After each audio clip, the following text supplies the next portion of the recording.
स्वागत है आपका हमारे चैनल पर। आज हम बात करेंगे मराठा साम्राज्य के महान पेशवा बाजीराव प्रथम के बारे में, जिन्होंने अपनी अद्वितीय युद्ध कौशल और रणनीति से मराठा साम्राज्य को नई ऊंचाइयों पर पहुंचाया। जन्म और पारिवारिक पृष्ठभूमि। बाजीराव बल्लाल भट्ट का जन्म 18 अगस्त 1700 को एक प्रतिष्ठित ब्राह्मण परिवार में हुआ था। उनके पिता मराठा साम्राज्य के पहले पेशवा थे। 20 वर्षीय बाजीराव ने 1720 में पेशवा का पद संभाला। प्रारंभिक जीवन और प्रशिक्षण। बाजीराव ने अपने पिता के साथ कम उम्र में ही युद्ध कौशल और प्रशासनिक कार्यों में अनुभव प्राप्त किया। उन्होंने मराठा घुड़सवार सेना के जनरलों के साथ प्रशिक्षण लिया, जिससे वे एक कुशल योद्धा और रणनीतिकार बने। पालखेड़ की लड़ाई 1728। निजाम उल मुल्क के साथ संघर्ष में बाजीराव ने अपनी रणनीतिक कुशलता से विजय प्राप्त की, जिसे अमेरिकी सेना ने भी मान्यता दी है। भोपाल की लड़ाई 1737। मुगल सेना के खिलाफ इस युद्ध में बाजीराव ने निर्णायक जीत हासिल की, जिससे मराठा साम्राज्य की शक्ति में वृद्धि हुई। वसई की लड़ाई 1729।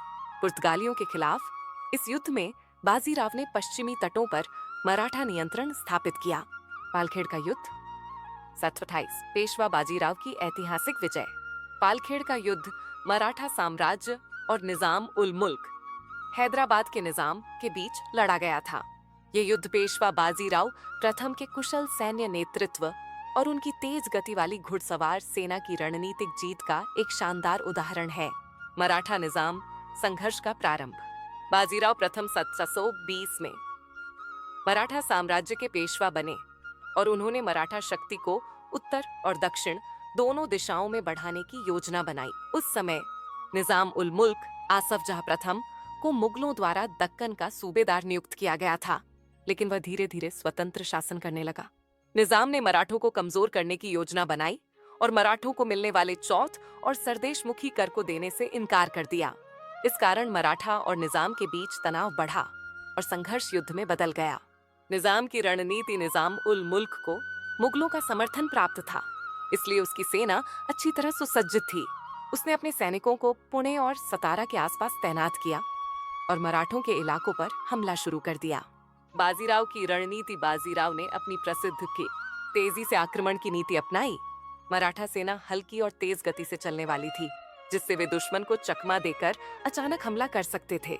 उन्होंने निजाम की सेना को खुले युद्ध के बजाय घेराबंदी और गुरिल्ला युद्ध में फंसाने की योजना बनाई। मराठों की तेज गति वाली रणनीति।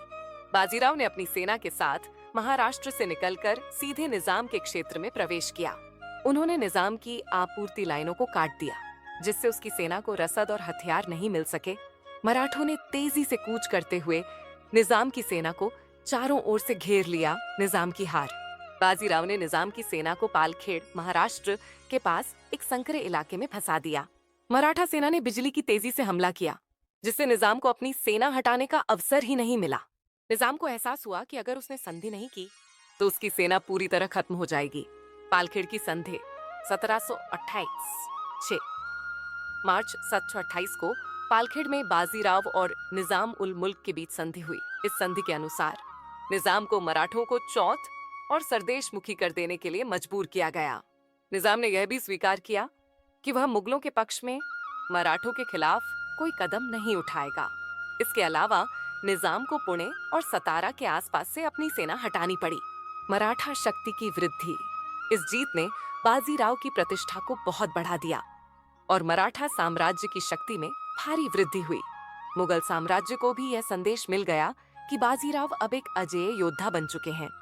इस युद्ध के बाद मराठों का प्रभाव दक्षिण भारत में और अधिक बढ़ गया। पालखेड़ का युद्ध सैन्य रणनीति का एक बेहतरीन उदाहरण है, जहां बाजीराव ने केवल घुड़सवार सेना के बल पर एक शक्तिशाली सेना को परास्त किया। इस युद्ध को सुपीरियर मोबिलिटी और लॉजिस्टिक्स, युद्ध में तीव्र गति और आपूर्ति नियंत्रण का उत्कृष्ट उदाहरण माना जाता है। इस युद्ध ने मराठों को एक प्रमुख शक्ति के रूप में स्थापित कर दिया और मुगलों की कमजोरी को उजागर कर दिया। पालखेड़ की जीत के बाद मुगल साम्राज्य धीरे धीरे कमजोर होने लगा और मराठों का वर्चस्व बढ़ता गया। पालखेड़ का युद्ध पेशवा बाजीराव प्रथम की सैन्य कुशलता और रणनीतिक प्रतिभा का प्रमाण था। यह युद्ध न केवल मराठा इतिहास में बल्कि भारतीय इतिहास में भी एक महत्वपूर्ण घटना के रूप में दर्ज हुआ। बाजीराव ने अपने अद्वितीय नेतृत्व और युद्ध कौशल से यह साबित कर दिया कि तेजी, बुद्धिमत्ता और सही रणनीति किसी भी विशाल सेना को हराने के लिए पर्याप्त है। बाजीराव ने गुरिल्ला युद्ध नीति और तेज गति से आक्रमण की रणनीति अपनाई, जिससे वे अपने समय के सबसे सफल सेनापतियों में से एक बने।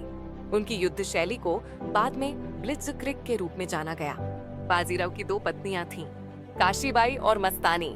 मस्तानी से उनके संबंध ने समाज में विवाद उत्पन्न किया, लेकिन बाजीराव ने अपने प्रेम और कर्तव्य के बीच संतुलन बनाए रखा। लगातार युद्ध अभियानों के कारण बाजीराव का स्वास्थ्य प्रभावित हुआ और 28 अप्रैल 1740 को मध्य प्रदेश के रावेरखेड़ी में उनकी मृत्यु हो गई। पेशवा बाजीराव प्रथम ने अपने जीवन में कभी कोई युद्ध नहीं हारा, जो उनकी सैन्य प्रतिभा और नेतृत्व क्षमता का प्रमाण है। उनकी विरासत आज भी मराठा इतिहास में गर्व के साथ याद की जाती है। अगर आपको यह वीडियो पसंद आया हो तो कृपया लाइक करें, शेयर करें और हमारे चैनल को सब्सक्राइब करें। अगले वीडियो में फिर मिलेंगे एक नई ऐतिहासिक गाथा के साथ। धन्यवाद।